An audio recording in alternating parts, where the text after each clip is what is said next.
విశాఖలో కొమ్మాది ప్రాంతంలో ఒక తల్లి కూతుర్ని పెళ్లి చేసుకుంటాననే డిమాండ్తో వాళ్ళని చాలా కాలం నుంచి వెంటాడుతూ ఆ పెళ్ళి అనేది లేట్ అవ్వడం అనే సాకు చూపించి తల్లిని కూతుర్ని ఇద్దరిని కూడా కత్తితో నరికేస్తే తల్లి చచ్చిపోవడం అనేది జరిగింది. అది అందరికీ ప్రపంచం అంతా చూసింది. అమ్మాయి మృత్యుతో పోరాడుతుంది. ప్రభుత్వం వైపు నుంచి ఎంత సహాయం వచ్చిందో మనకు తెలియదు, కానీ స్థానికంగా ఉండేటువంటి ఇక్కడ మన కమిషనర్ గారు కూడా ఈ విషయంలో ఇంటర్వ్యూని అయ్యి ఆ అమ్మాయికి ధైర్యం చెప్పి ఆమె వైద్య ఖర్చు కూడా భరిస్తామనేది ధైర్యం చెప్పారు. అందుకు ఆయనకి కృతజ్ఞతలు. కానీ అసలు ఇలాంటి హత్యలు ఏంటి? చాలా విపరీతంగా విశాఖపట్నంలో స్త్రీల మీద హింస పెరిగింది. ప్రియురాళ్ళ మీద దాడులు చేయడం, ప్రేమించలేదనో పెళ్లి చేసుకోమన్నారనో పెళ్ళి వద్దన్నారనో ఏదో ఒక సాకుతో స్త్రీలను చంపేయడం అనేది అన్ని చోట్ల జరుగుతుంది. విశాఖపట్నంలో ఇటీవల చాలా ఎక్కువ జరిగింది. అలాగే 2 టౌన్ పోలీస్ స్టేషన్ పరిధిలో వాళ్ళిద్దరు భర్త వేధిస్తున్నాడని పోలీస్ కంప్లైంట్ ఇవ్వడానికి వెళ్ళిన భార్యని అక్కడ మరి సిబ్బంది సరిగ్గా స్పందించారో లేదో ఇన్ఫర్మేషన్ లేదు, కానీ స్టేషన్ బయటికి రాగానే ఆమెను కొట్టడం, ఆమెకి ఇనుపరాటు తగిలే వెంటనే చచ్చిపోవడం, ఇవన్నీ ఒకే రోజున జరిగాయి. అలాగే ఒక మానసిక వికలాంగురాల మీద అత్యాచారం జరిగింది. అది ఒకే రోజున ఈ 3 ఇన్సిడెంట్స్ విశాఖపట్నంలో జరిగాయి. అంటే విశాఖపట్నం మహిళలకి సేఫేనా అనే అంత డౌట్ వచ్చేలాగా రకరకాల పద్ధతులు. అలాగే మధురవాడ ప్రాంతంలో ఒక స్కూల్లో పీఈటీ 6 ఏళ్ల బాలిక మీద అత్యాచారం చేశాడు. వెంటనే నిందితుడిని గుర్తించి పట్టుకుంటున్నారు. అదొక మంచి విషయం. కానీ ఈ క్రైమ్ ఇంత విపరీతంగా పెరగడానికి కారణం ఏంటంటే విమెన్ అంటేనే సెక్స్కి ఒక సింబల్స్ లాగా, సెక్స్కి ఉపయోగించుకోవటానికి మాత్రమే వాళ్ళు ఉంటారు అనే అభిప్రాయం అనేది సమాజంలో విపరీతంగా పెరగడానికి కారణం అంటే ప్రభుత్వాలు సరిగ్గా పట్టించుకోవట్లేదు, లేకపోతే శిక్షలు తక్కువ పడుతున్నాయి, శిక్షలు వేయడం లేదు, కఠిన శిక్షలు వేసేస్తే ఇవి తగ్గుతాయి అనే మాటలు ఎంత అవసరమో మనుషుల మెదళ్లలో, ముఖ్యంగా పురుషుల అవుట్లుక్, స్త్రీలను చూసేటటువంటి దృష్టికోణంలో చాలా తప్పు ఉంది. ఎవరైనా కానీ స్త్రీలు ఉన్నది కేవలం సెక్స్ కోసమే, అవసరమైతే వినియోగించుకోవచ్చు, అవకాశం కుదిరితే వాళ్ళు సెక్షువల్గా వినియోగించుకోవచ్చు అనేటటువంటి పురుష దృక్పథం అనేది, సమాజం యొక్క దృక్పథం అనేది ఈ అత్యాచారాలకి, హత్యలకి ప్రధానమైనటువంటి కారణమవుతుంది. అలాగే క్రైమ్ జరిగినప్పుడు ఇమ్మీడియట్గా రషప్ అయ్యి సంబంధిత అధికారులు దాని మీద తీవ్రమైనటువంటి చర్యలు తీసుకొని చట్టాన్ని సరిగ్గా ఇంప్లిమెంట్ చేయకపోవడం అనేది కూడా కొంత కారణమవుతుంది. అన్నిటికన్నా ముఖ్యంగా స్త్రీ పురుషుల మధ్య ఉన్నటువంటి సంబంధాలకి సంబంధించిన అవగాహన సమాజంలో చాలా తక్కువగా ఉంది. ఈ అవగాహన పెంపొందించుకోవడానికి ప్రభుత్వం వైపు నుంచి కృషి జరగాలి, ఎన్జిఓస్ వైపు నుంచి కృషి జరగాలి. అలాగే తల్లిదండ్రుల మైండ్ సెట్లో మార్పు రావాలి, విద్యార్థులు యువకుల మైండ్ సెట్లో మార్పు రావాలి, సినిమాలు మారాలి, సోషల్ మీడియా మారాలి, వీటన్నింటి మీద నియంత్రణ కావాలి. ఓటీటీల్లో దిగుమతి అవుతున్నటువంటి చెత్త అంతటిని కొంత నియంత్రించేటటువంటి పద్ధతుల్ని ప్రభుత్వం తీసుకొని రావాలనే దాన్ని మేము ఈ సందర్భంగా డిమాండ్ చేస్తున్నాం.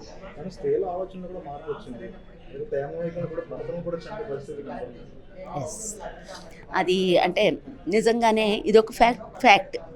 చాలా ఎక్కువ సార్లు ఈ మధ్యకాలంలో స్త్రీలు వాళ్ళకున్న ఎక్స్ట్రా మ్యారిటల్ రిలేషన్స్ కోసమో లేకపోతే ఇంకా వేరే ఉద్దేశాలతోనో బయట వాళ్ళతో చేతులు కలిపి భర్తని హతమార్చడం అనే వార్తలు లేకపోతే విషయాలు కూడా ఈ మధ్య ఎక్కువగా వెలుగులోకి వస్తున్నాయి.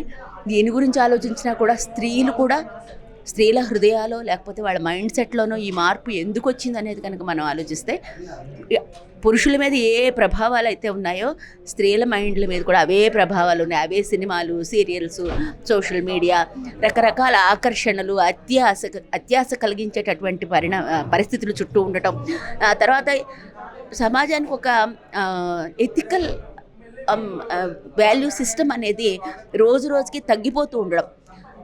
అంటే ఇది తప్పు, ఇది మంచి, ఇది చెడు, ఇది తప్పు, ఇది చేయకూడదు, ఇది చెయ్యొచ్చు అనేటటువంటి విచక్షణ అనేది సమాజంలో రాను రాను తగ్గిపోవడం వలన మహిళల మీద, పిల్లల మీద కూడా ఈ ప్రభావం విపరీతంగా పడి, లేకపోతే 12 సంవత్సరాల కుర్రోడు అత్యాచారానికి పాల్పడడానికి ప్రయత్నించటం, లేకపోతే 16 సంవత్సరాల పిల్లలు అత్యాచారాలకు పూనుకోవడం, హత్యలకు పూనుకోవడం ఎలాంటిదో మహిళలు కూడా ఈ క్రైమ్ అనేటటువంటి విషవలయంలోకి ఈ రకంగానే, ముఖ్యంగా ఏంటంటే చేతిలో ఉండేటటువంటి ఆండ్రాయిడ్ ఫోన్, ఈ ఫోన్ కల్పించే భ్రమలు, ఈ ఫోన్ చూపించే చిత్రాలు, ఈ ఫోన్ కల్పించే దురాశలు, ఇవన్నీ స్త్రీల మెదళ్ళను కూడా కలుషితం చేసి ఈ రకమైనటువంటి క్రైమ్లో భాగస్వాములు అవుతున్నారు.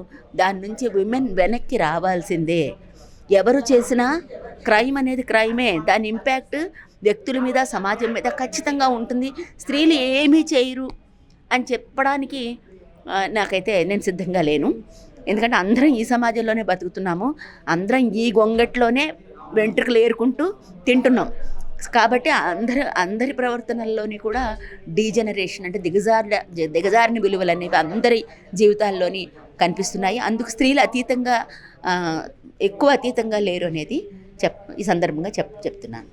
మన ఊర్లలో జరుగుతున్నాయి అని అంటే ఎంత దారుణమైన పరిస్థితులు వస్తున్నాయో చూడండి. అంటే నేనేం చెప్తున్నానంటే ఒకసారి అది ఒకవేళ ఇష్టం అవ్వచ్చు, లేకపోతే ఇంకోటి అవ్వచ్చు, వాట్ ఎవర్ రీజన్స్, వాళ్ళు చెప్పుకునే విధానాలు ఏవి పక్కన పెట్టినా కూడా మనిషిని ఉన్మాదంతో చంపేయడం కానీ, లేకపోతే గొంతులు కోసేయడం కానీ, ముక్కలుగా నరికేయడం కానీ, ఇవి చెప్పుకోవడానికి కూడా మాకు మాట్లాడడానికి కూడా చాలా ఇబ్బందికరమైనటువంటి అంశాలు. ఇలాంటివి వెళ్ళిపోతున్నారు, గొంతులు కోసేసి చంపేస్తున్నారు, వెళ్ళిపోతున్నారు, మొహం మీద యాసిడ్ పోసేస్తున్నారు. అంటే ఇంత దారుణమైనటువంటి పరిస్థితులు ఈ రాష్ట్రంలో జరుగుతున్నాయి అని అంటే అసలు వీళ్ళకి ఎలాంటి మోటివేషన్స్ ఇవ్వాలి, ఎలాంటి అవేర్నెస్లు ఇస్తే వీళ్ళు మారుతారు అని అనేది కూడా ఒకసారి గమనించాలి. ఎందుకంటే నా ఎన్జిఓ నుంచి కూడా నేను చాలాసార్లు అవేర్నెస్ ప్రోగ్రామ్స్ ఇవ్వడం జరిగింది. గుడ్ టచ్ బ్యాడ్ టచ్ అనే ఒక కాన్సెప్ట్. మరీ ఘోరం ఏంటంటే చిన్న చిన్న బిడ్డల మీద, 9 months ఆడపిల్లల మీద, 10 months ఆడపిల్లల మీద, అంటే ఎంత దారుణమైనటువంటి పరిస్థితి. మరి అలాంటి చిన్న బిడ్డల్ని చూస్తే కూడా మీకు ఏమి ఈ కామ ఆలోచనలు వస్తున్నాయో, లేకపోతే మీ ఉన్మాదతత్వం ఎట్లుందని అనేది ఒకసారి గమనించుకోవాలి. మన ఇంట్లో ఆడబిడ్డలు ఉంటారు, మన ఇంట్లో పిల్లలు ఉంటున్నారు. ఎంత ఘోరంగా ఇట్లాంటి జరిగిన సిచ్యువేషన్స్ అప్పుడల్లా ఏదో మీడియా ముందుకు వచ్చి మాట్లాడుతున్నాం అనేది తప్పితే డే బై డే గంటకి 3 ఇన్సిడెంట్స్ ఒక ఆడబిడ్డ మీద అగత్యాలు జరుగుతున్నాయి అని అంటే మీరిచ్చిన సర్వేల ప్రకారం, గవర్నమెంట్ ఇచ్చిన సర్వేల ప్రకారం ఇవాళ జరుగుతున్నటువంటి అగత్యాలంటే ఆడబిడ్డకి ఎక్కడ స్వేచ్ఛ ఉంటుందండి?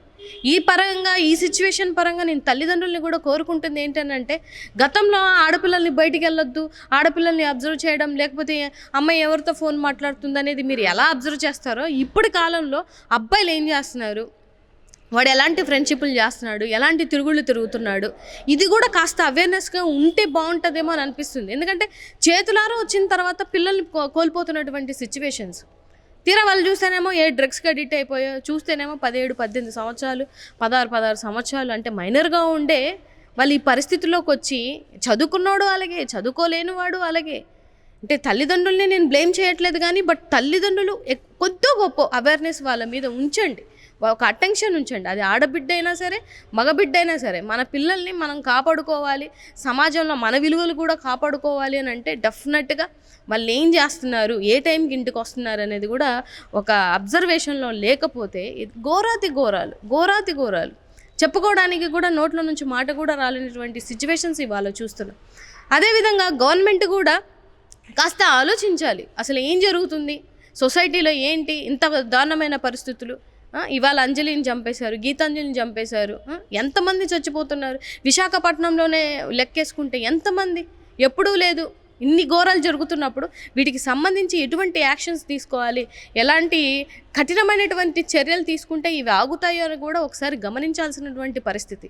ఇవన్నీ మనం ఏమీ చేయకుండా, నిమ్మకు నీరెత్తకుండా, లేకపోతే హోమ్ మినిస్టర్ గారు ఒక మహిళ అయింది, ఆవిడ కూడా మహిళల మీద జరుగుతున్న అగత్యాల మీద ఆవిడ రెస్పాండ్ అవ్వలేదు అనుకోండి, రోజుకు పెరుగుతున్నాయే కానీ కుప్పలు తెప్పలుగా దాని మీద ఒక సొల్యూషన్ రావట్లేదు. ఎలాంటి పరిస్థితులు ఆడబిడ్డని ఇవాళ బయటికి పంపడానికి కూడా భయపడుతున్నటువంటి పరిస్థితులు ఇవాళ ఉన్నాయి. నేనేం కోరుకుంటున్నానంటే ఇదేదో రాజకీయంగా కాకుండా హ్యుమానిటీ గ్రౌండ్లో ఆలోచించండి, ఆడబిడ్డల్ని సేవ్ చేయండి. అలాగే మగపిల్లలు కూడా కాస్త కూస్త ఆలోచించండి. మీ కెరీర్ పోతుందన్న విషయాన్ని గుర్తుపెట్టుకోండి. మీ తల్లిదండ్రులు మీ మీద పెట్టుకున్నటువంటి ఆశల మీద నీరు పోస్తున్నారన్న విషయాన్ని గమనించుకోండి. మీరు అవతల అమ్మాయి యొక్క జీవితాన్ని నాశనం చేస్తున్నారు అనుకుంటున్నారే తప్ప మీ జీవితాన్ని, మీ తల్లిదండ్రుల జీవితాన్ని, పరువు మర్యాదల్ని కూడా భ్రష్టు పట్టిస్తున్నారు, నాశనం చేసుకుంటున్నారన్న విషయాన్ని మతిలో ఉంచుకొని నడుచుకుంటే బాగుంటుందనేది నా పర్సనల్ అభిప్రాయం.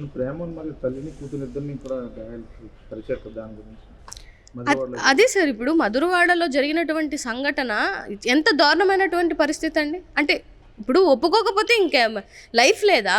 నేను అడుగుతున్నాను, అందరు అబ్బాయిలకు అడుగుతున్నాను.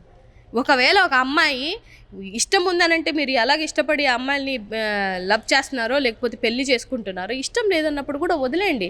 బియాండ్ మీకు చాలా కెరీర్ ఉంటుంది. మీ తల్లిదండ్రులు పెట్టుకున్నటువంటి ఇవాళ ఆ వ్యక్తి ఆ చేయడం మూలాన ఆవిడ చనిపోయిందా, వాళ్ళ అమ్మ చనిపోయిందా, ఆ అమ్మాయి అలా పరిస్థితిలో ఉందా, లేకపోతే మీ తల్లిదండ్రుల పరిస్థితి ఏంటి?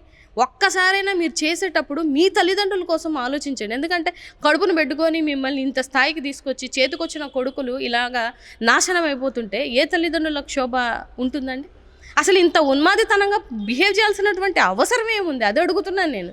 నచ్చకపోతే చాలా ఆపర్చునిటీస్ ఉన్నాయి కదా. మీ కెరీర్ మీద కాన్సన్ట్రేషన్లు చేయడం మానేసి అది ఒప్పుకోలేదని దాన్ని గొంతు బిసికి చంపేయడం, అడ్డొస్తే తల్లిని చంపేయడం, పెళ్లి చేసుకోవడానికి ఆపర్చునిటీ ఇవ్వండి. నేను ఈ సందర్భంగా కోరుకుంటుంది కూడా ఏంటంటే, పుసుక్కనే వచ్చేసి వెంటనే చెప్పండి అని అంటే ఏ పేరెంట్స్ ఒప్పుకోరు.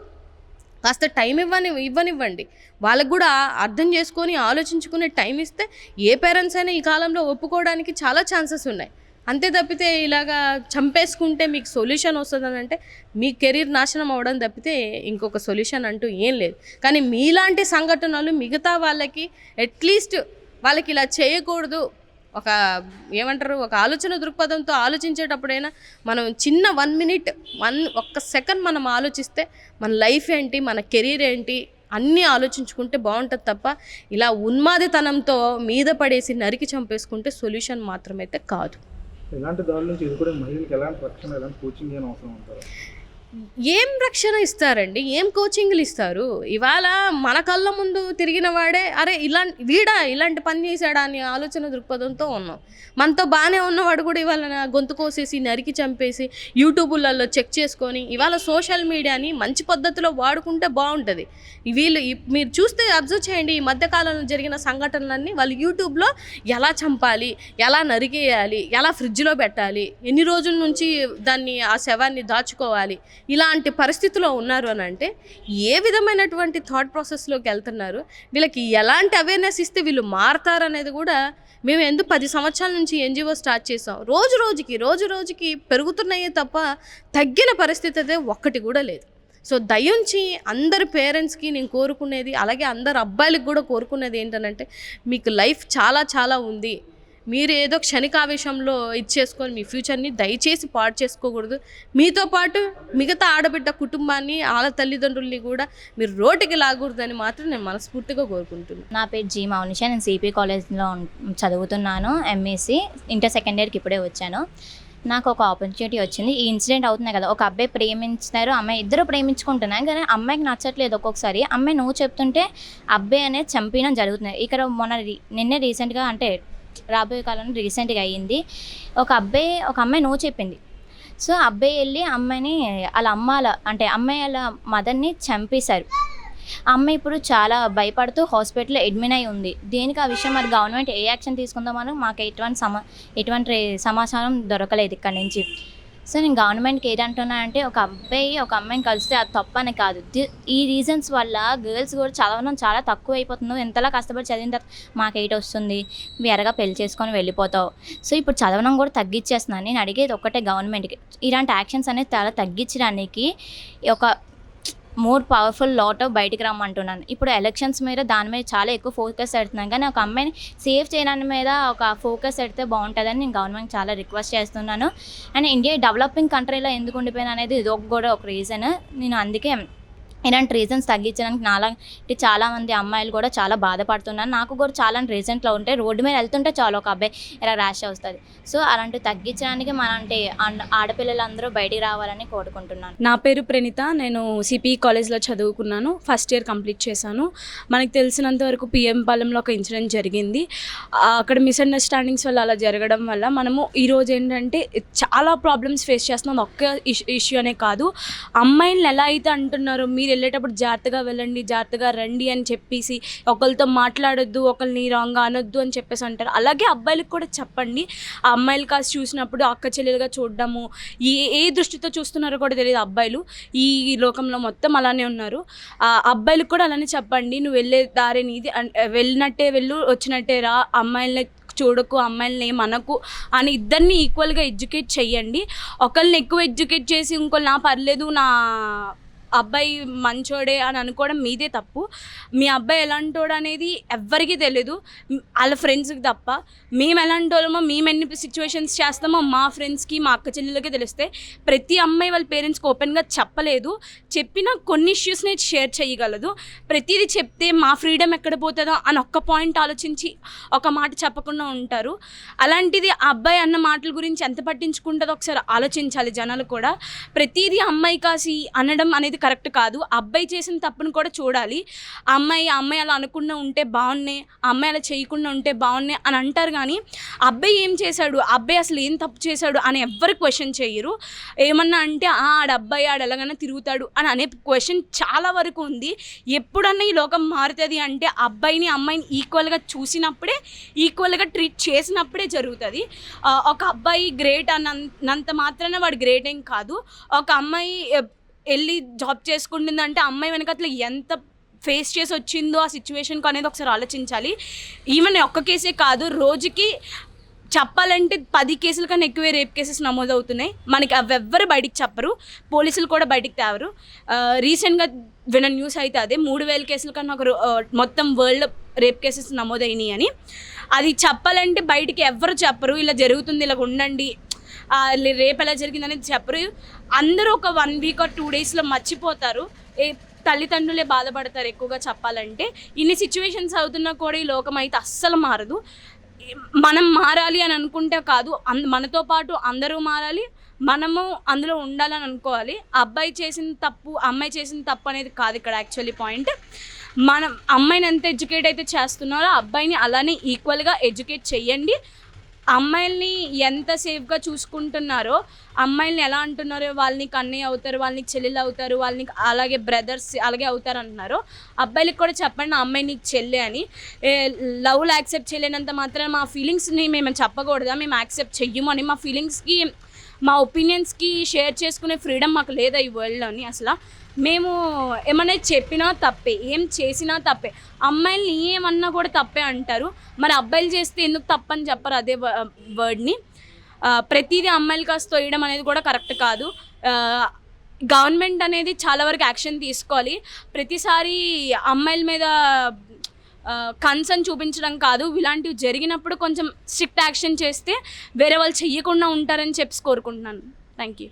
నా పేరు జాహ్నవి, నేను సిపియు జూనియర్ కాలేజ్లోని ఇంటర్మీడియట్ ఫస్ట్ ఇయర్ కంప్లీట్ చేశాను. సో రీసెంట్గా అందరికీ తెలిసిన విషయం ఏంటంటే పిఎం పాలెంలోని ఒక కేసు జరిగింది. ఇద్దరు లవ్ చేసుకున్నారు. అందులోని అబ్బాయి పెళ్లి టాపిక్ తేగానే అమ్మాయి నాకు పెళ్ళికి కొంచెం టైం ఇవ్వు అని అనగా ఆ అమ్మాయి మీద వాళ్ళ తల్లి మీద అటాక్ చేయడం జరిగింది. ఆ అటాక్లోని వాళ్ళ తల్లి చనిపోవడం జరిగింది. ఆ అమ్మాయి హాస్పిటల్లో కూడా ఉంది ఇప్పుడు.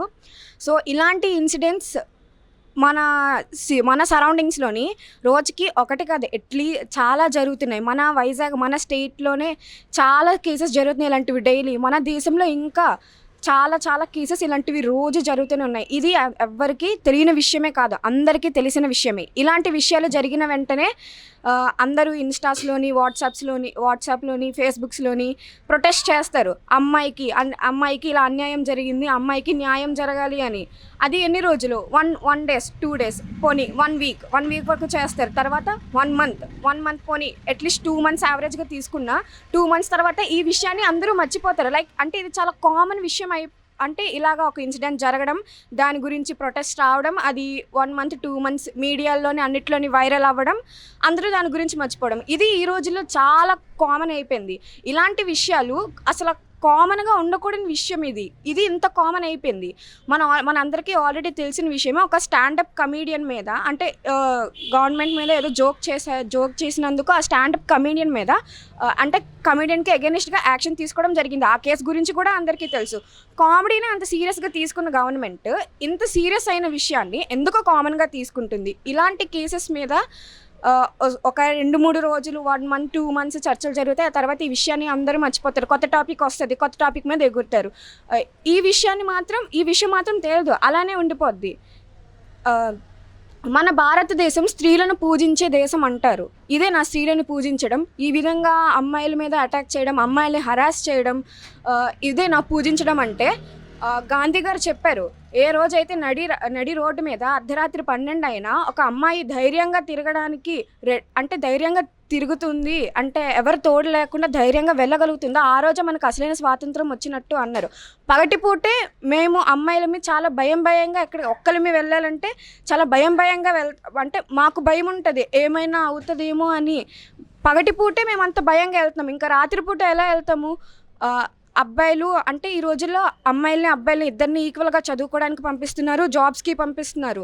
కానీ అబ్బాయిల్ని బయటకు పంపించాక ఉండే టెన్షన్ అంటే అబ్బాయిల్ని బయటకు పంపించాక పేరెంట్స్ కొంచెం అంటే పోనీ వెళ్ళాడు జాగ్రత్తగానే ఉంటాడు అని ఒక థాట్తో ఉంటారు. కానీ ఒక అమ్మాయిని బయటకు పంపించాక పేరెంట్స్ మా అమ్మాయి తిరిగి సేఫ్గా వస్తుందా లేదా అని, అమ్మాయి ఇంటికి వచ్చే నిమిషం వరకు వాళ్ళ హార్ట్ వాళ్ళు చాలా భయపడతారు మా అమ్మాయి వస్తుందా లేదా అనేసి. రాత్రిపూట్లు కూడా ప్రశాంతంగా పడుకోలేకపోతున్నారు ఇలాంటి ఇన్సిడెంట్స్ వినడం వల్ల పేరెంట్స్. అలాంటి సొసైటీలో బతుకుతున్నాం మనం. సో ఇలాంటి కేసెస్ గురించి మనందరికీ తెలుసు. ఇలాంటి కేసెస్ అగెనిస్ట్గా స్ట్రిక్ట్ యాక్షన్స్ తీసుకోవాలి గవర్నమెంట్. స్ట్రిక్ట్ యాక్షన్స్ తీసుకొని మాకు ఒక సేఫ్టీ అంటే మేము అమ్మాయిలం బయటికి వెళ్ళి మేము ఇలా సేఫ్గా మళ్ళీ ఇంటికి వెళ్తాము అనో హామీ మాకు గవర్నమెంట్ ద్వారా ఉండేలాగా స్ట్రిక్ట్ యాక్షన్స్ తీసుకొని కొత్తగా ఏమన్నా లాస్ ఇంప్లిమెంట్ చేయడం అలాంటివి ఏమన్నా చెయ్యాలి అని మేము చాలా గట్టిగా కోరుకుంటున్నాము. మాకు అంటే women is the pillar for any society, అది మాత్రం నిజం. అది మాత్రం అంటే ఒక అమ్మాయికి ఎన్ని రెస్ట్రిక్షన్స్ పెడతారు అంటే బయటికి వెళ్ళే ముందు, బయటికి వెళ్ళిన తర్వాత గంటకి కాల్ చేసి అమ్మ ఎక్కడ ఉన్నావు, జాగ్రత్తగా ఉన్నావా లేదా అని అడిగే పేరెంట్స్. బయటికి వెళ్ళక ముందు కూడా నువ్వు వెళ్ళు, అందరూ ఉండే అంటే ఆటోలు ఎక్కినప్పుడు కూడా అందరూ ఉండే ఆటో ఎక్కువ, ఎవరు లేని ఆటో ఎక్కక అది అంటే మాకు భయం వేస్తుంది. ఈరోజు అంటే పేరెంట్స్ని కూడా మనం బ్లేమ్ చేయలేము. ఇన్ని రెస్ట్రిక్షన్స్ అంటే మాకు ఏంటి మా ఫ్రీడమ్ అంటే బాయ్స్ ఎంజాయ్ చేసినట్టు మేము ఎంజాయ్ చేయకూడదా లైఫ్ అని క్వశ్చన్ ఉన్నా మేము అండర్స్టాండ్ చేసుకుంటాం. మా పేరెంట్స్ ఇన్ని రెస్ట్రిక్షన్స్ ఎందుకు పెడుతున్నారంటే వాళ్ళు మా మీద కన్సర్న్తోనే పెడుతున్నారని మేము అర్థం చేసుకుంటున్నాం. కానీ ఇంకా రోజుకి రెస్ట్రిక్షన్స్ ఇలాంటి కేసెస్ వల్ల ఇంకా పెరిగిపోతున్నాయి. మేము సేఫ్గా ఒక ప్లేస్కి వెళ్ళి జాబ్ చేసుకొని ఇంటికి వెళ్ళాలి అని ఒకవేళ అబ్బాయి అలా జాబ్ చేస్తున్నాడంటే వెళ్తాడు సేఫ్గా వచ్చేస్తాడు అనే పాయింట్తోని ఉంటారు పేరెంట్స్. కానీ అమ్మాయి వెళ్ళి నైట్ ఆర్ ఈవినింగ్ షిఫ్ట్ అతను ఆ షిఫ్ట్ కంప్లీట్ అయ్యి ఇంటికి వచ్చేంత వరకు పేరెంట్స్ చాలా భయపడతారు. మా అమ్మాయి ఎలా ఉంది, ఏం చేస్తుంది, అక్కడ అంతా బాగానే ఉందా, సరౌండింగ్స్ ఎలా ఉన్నాయని వాళ్ళకి అదే భయం ఉంటుంది. సో ఆ భయం ఓన్లీ పేరెంట్స్కే కాదు, యాజ్ అ గర్ల్గా మేము ఎవరన్నా బయటకు వెళ్ళేటప్పుడు మా భయంతో మేము ఎవరినన్నా తోడు తీసుకెళ్తాం. అదే తోడు లేకుండా మేము ఒక్కలమే బయటకు వెళ్తే చాలా టెన్షన్తోనే వెళ్తాము. సో ఇలాంటి భయం ఏ రోజైతే ఈ భయం మాకు పోతుందో, ఏ రోజైతే ఈ భయం మాకు మా పేరెంట్స్కి పోతుందో ఆ రోజు ఈ సొసైటీ చాలా డెవలప్ అవుతుంది. చాలా అంటే మంచి సొసైటీ అంటే మంచి ఇన్ఫ్రాస్ట్రక్చరు, మంచిగా అంటే పెద్ద కంపెనీస్ ఉండి మంచి ఎంప్లాయ్మెంట్ ఉండడం కాదు, అందులో పీపుల్ సేఫ్గా ఉండాలి. Main women safety is the first priority అని చెప్పాలి. ఎందుకంటే ఇప్పుడు ఇలాంటి కేసు జరిగింది. నెక్స్ట్ ఈ కేసు వల్ల లైఫ్ లాంగ్ ఆ అమ్మాయి చాలా బాధపడుతుంది. లైఫ్ లాంగ్ ఆ అమ్మాయి లైఫ్ మీద ఇది ఒక చెరగని మచ్చలాగా ఉండిపోతుంది. సో దాని కాన్సిక్వెన్స్ చాలా దారుణం. అంటే ఆ కాన్సిక్వెన్సెస్ ఓన్లీ అంటే అలా తనకు ఆ బాధ మొత్తం ఆ అమ్మాయికి మాత్రమే తెలుస్తుంది. ఆ అమ్మాయి ఎంత బాధపడుతుందో ఫ్యూచర్లోని అనేది అంటే రిలేటివ్స్ వీళ్ళందరూ ఇలా జరిగింది కదమ్మా అంటే తను పోనీ అట్లీస్ట్ అలా జరిగింది పోనీ దాని నుంచి మర్చిపోయి మూవ్ ఆన్ అవుదామా అంటే అందరూ రిలేటివ్స్ అని ఎవరన్నా వచ్చి ఇలా జరిగింది కదమ్మా నువ్వు జాగ్రత్తగా ఉండాలి అంటే అలాగా అమ్మాయి తప్పు లేకపోయినా వచ్చి అమ్మాయిని ఇలా జరిగిందంట కదమ్మా ఇలా నువ్వు జాగ్రత్తగా ఉండాలి కదమ్మా అనే చెప్తారు. కానీ అబ్బాయికి చెప్పరు నువ్వు బయటికి వెళ్తున్నావు ఇలాగా ఎవరన్నా నీకు అమ్మాయి హెల్ప్లెస్ పొజిషన్లో ఉంటే నువ్వు వెళ్ళి ఆ అమ్మాయికి హెల్ప్ చేయలేదా బయటికి వెళ్తున్నావు కదా అందరినీ నీ సిస్టర్స్లా చూడు అని అబ్బాయికి ఇలాంటి జాగ్రత్తలు చెప్పరు. అమ్మాయిలకి ఎక్కువ ఇలాంటి రెస్ట్రిక్షన్స్ పెడతారు. సో అమ్మాయిలకి కాకుండా అబ్బాయిలని కూడా ఎడ్యుకేట్ చేయండి అనేసి మేము కోరుకుంటున్నాము. నెక్స్ట్ గవర్నమెంట్ కూడా ఇలాంటి విషయాలపైన ఎక్కువ ఫోకస్ పెట్టి ఇంట్రెస్ట్ చూపించి మమ్మల్ని అంటే మేము సేఫ్గా ఫీల్ అయ్యేలాగా ఏమైనా యాక్షన్స్ అంటే దీనికి రిగార్డింగ్ మంచి యాక్షన్స్ తీసుకొని మేము సేఫ్గా ఫీల్ అయ్యేలాగా చేయాలని కోరుకుంటున్నాం. Thank you. నా పేరు హేమహాస్ని. నేను సిపిఈ జూనియర్ కాలేజ్లో ఫస్ట్ ఇయర్ కంప్లీట్ చేశాను. అంటారు లైక్ ఇప్పుడు మనకు తెలిసిన విషయం జరిగింది కదా, పిఎం పాలెంలో ఒక అమ్మాయి మీద యాసిడ్ పోసాడు. అది తన మదర్ చనిపోయారు. ఇప్పుడు ఆ అమ్మాయి ఇప్పుడు హాస్పిటల్లో ఉంది. అది వాళ్ళిద్దరూ ప్రేమించుకున్నారు. ఆ అబ్బాయి పెళ్లి చేసుకుందామని టాపిక్ తెచ్చినప్పుడు ఆ అమ్మాయి టైం అడిగింది. పాపం వాడు ఏం అర్థం చేసుకున్నాడో తెలియదు. అది అటువైపు అమ్మాయి తప్పని చెప్పలేం, ఇటువైపు అబ్బాయి తప్పని కూడా చెప్పలేం. ఇప్పుడు నార్మల్గా అయినా నేను ఫెమినిస్ట్ అని అనుకుంటే అమ్మాయిలందరూ వాళ్ళే ఫెమినిస్ట్, వాళ్ళకి తప్పించి వాళ్ళని కాపాడే వాళ్ళు ఇంకెవరు లేరు. ఎందుకు ఒకవేళ నార్మల్గా ఈ ఇన్సిడెంట్ మన కళ్ళ ముందు జరిగినా సర్లేలే అని వదిలేసి వెళ్ళిపోతున్నారు, కానీ ఎవడు దాన్ని క్వశ్చన్ చేయట్లేదు కూడా, వదిలేస్తున్నారు. అదే అబ్బాయిలు వచ్చి మేమేదో వాళ్ళు యాసిడ్ పోసారంటే అదేదో మేము తురుము అది ఇది అని అనుకుంటారు, కానీ అది ఎందుకు పోసారో వాళ్ళు పోసారు కరెక్టే, కానీ వాళ్ళు పెద్ద అంటే లైక్ ఏం ఫీల్ అవుతారంటే నేను యాసిడ్ వేసాను రా, అమ్మాయి ఏం చేస్తుంది ఇప్పుడు అది ఇది అని అనుకుంటారు. కానీ ఒక అమ్మాయి బయటకు వచ్చి ఆ అమ్మాయికి సపోర్ట్ చేసినట్టు వస్తే వాళ్ళు ఏం పీకుతారు, వాళ్ళ ఇంట్లోనే కూర్చుంటారు కరెక్టే. కానీ కొంతమంది పేరెంట్స్ ఉంటారు లైక్ నా కొడుకు ఏది చేసినా కరెక్టే చేస్తారు, తప్పేం చేయరు, ఆ అమ్మాయి ఏం చేస్తుందో ఈ అమ్మాయి ఏం చేస్తుందని అనుకుంటారు. కానీ ఆ అబ్బాయి నిలదే నువ్వేమన్నావురా ఆ అమ్మాయి అలా చేసినందుకు అని అంటే, ఇదే విషయం నార్మల్గా ఒక అమ్మాయి అబ్బాయి మీద యాసిడ్ వేస్తే ఎందుకు ఇంత ఇష్యూ చేయరు, వదిలేస్తారు. ఎందుకు వదిలేయడం అది కూడా కరెక్టే కదా. ఆ అబ్బాయి తప్పు చేశారంటే ఈ అమ్మాయి కూడా నిలదీసింది అంతే. కానీ గవర్నమెంట్ కూడా దీనికి వదిలేస్తుంది. చాలా మంది కేసెస్ ఉన్నాయి. మన రీసెంట్గా కోల్కతా ఒక అమ్మాయి డాక్టరే, ఆ అమ్మాయి పెద్దదే, కానీ ఆ విషయం కొన్ని మంత్స్ 2 months వరకు అయ్యింది. కానీ అంతే, ఇంకా అంతకు మించి తర్వాత దానికి ఇంకా సొల్యూషన్ ఇవ్వలేదు కూడా, అయిపోయింది కూడా, అంతే వదిలేసారు. ఇంకా ఇప్పుడు ఆ అమ్మాయి తప్పు కూడా అనలేను నేను, ఇప్పుడు అబ్బాయి తప్పు కూడా అనలేను. కానీ ఒక అమ్మాయి లీనియన్స్ ఇస్తేనే కదా వాడు ఏదైనా చేయడానికి రెడీగా ఉంటాడు. ఇప్పుడు ఆ అమ్మాయి ఒక చిన్న స్మైల్ ఇచ్చినా వాడు ఒక పెద్ద మూవ్ అనే అనుకుంటాడు. కానీ ఈ అమ్మాయి ఓకే సిగ్నల్ ఇచ్చింది కదా నేను ఇంకేమైనా చేయొచ్చు అని అనుకుంటాడు. కానీ ఆ అమ్మాయి స్మైల్ ఇచ్చింది అంటే దానికి రీజన్ అయితే తను ఆలోచించడు. ఆడ తప్పు అనట్లేదు, ఈ అమ్మాయి తప్పు అనట్లేదు, ఇద్దరు తప్పు ఉంది. కానీ ఇక్కడ న్యాయం అనేది ఒకటి ఉంటుంది. ఆ న్యాయం జరగాలి. అది అమ్మాయి తప్పైనా అబ్బాయిని తప్పుగా తీసుకోవాలి, అబ్బాయి తప్పైతే అబ్బాయిని తప్పుగానే అనాలి.